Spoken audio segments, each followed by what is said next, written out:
Кыргызстан чемпионатынын бүгүн 3-күнү. Оюн башталарына 1 саат калды. Суу сейилип атат, эле даярдалып атат, чийимдер чийилип. Ал эми бул жакта болсо кече шамалга байланыштуу баннерибизди алып кетиптир.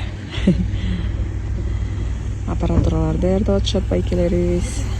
Бул жакта Чүй командасынын жетекчилиги, Талас областынын жетекчилиги турат. Бул жакта командалар аттарын алып келип дайындап жатышыптыр. Бул жакта Талас областынын командасы экен. Бүгүн буюрса Талас менен Нарындын оюнун көрөбүз. Ал эми Чүй менен Ысык-Көл командасынын оюнун көрөбүз. Күчтүүсү жеңсин, жакшы оюндар болсун. Барыңыздарды ушул оюн талаасынан күтөбүз. Оюн талаасына келип, жакындан көрүп, колдоп